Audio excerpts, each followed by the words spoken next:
150 કરોડના જમીન કૌભાંડના આરોપો પર સામ પિત્રોડાનો જવાબ, મારી પાસે ભારતમાં કોઈ ઘર, જમીન કે શહેર નથી. ભારતીય જનતા પાર્ટીના નેતા દ્વારા લગાવવામાં આવેલા આરોપોને નકારી કાઢતા ઇન્ડિયન ઓવરસીઝ કોંગ્રેસ પ્રમુખ સામ પિત્રોડાએ સ્પષ્ટ કર્યું છે કે મારી પાસે ભારતમાં કોઈ ઘર, જમીન કે શહેર નથી. તેમણે આ આરોપોને પાયાવિહોણા ગણાવ્યા અને કહ્યું કે મને કારણ વગર આ વિવાદમાં ઢસેડવામાં આવી રહ્યો છે. ભાજપ નેતા એનઆર રમેશે આરોપ લગાવ્યો છે કે સામ પિત્રોડાએ વન વિભાગના અધિકારીઓ સહિત 5 સિનિયર સરકારી અધિકારીઓની મિલીભગતની બેંગ્લોરના યેલહંકામાં 12.35 એકર સરકારી જમીન પર ગેરકાયદેસર કબજો કરી લીધો છે. આ જમીનની કિંમત લગભગ 150 કરોડ રૂપિયા આંકવામાં આવી છે. આ મામલે બૃહદ બેંગલુરુ મહાનગરપાલિકાના પૂર્વ કાઉન્સિલર રમેશે એન્ફોર્સમેન્ટ ડિરેક્ટરેટ અને કર્ણાટક લોકાયુક્તમાં ફરિયાદ નોંધાવી છે. સામ પિત્રોડાએ સોશિયલ મીડિયા પ્લેટફોર્મ એક્સ પર નિવેદન જારી કરતા કહ્યું કે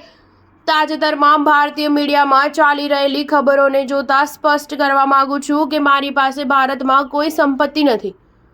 મારી પાસે ભારતમાં કોઈ ઘર, જમીન કે શહેર નથી. તેમણે પોતાના વિરુદ્ધ લગાવવામાં આવેલા તમામ આરોપોને નકારી કાઢ્યા.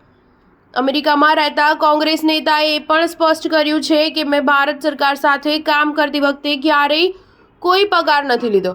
ભલે 1980ના દાયકામાં વડાપ્રધાન રાજીવ ગાંધી સાથે હોય કે 2004થી 2014 સુધી ડૉક્ટર મનમોહન સિંહ સાથે કામ કર્યું હોય, મેં ક્યારેય કોઈ પ્રકારનો પગાર નથી લીધો. આ ઉપરાંત સામ પિત્રોડાએ ભ્રષ્ટાચાર અંગે મોટું નિવેદન આપતા કહ્યું કે હું એ વાત રેકોર્ડમાં રાખવા માંગુ છું કે મેં મારા આખા જીવનમાં 83 વર્ષોમાં ન તો ક્યારેય કોઈ લાંચ આપી છે, ન તો ક્યારેય કોઈ લાંચ લીધી છે. આ સંપૂર્ણ સત્ય છે. સ્ટાર ન્યૂઝ 7 હંમેશા સચ્ચાઈની સાથે.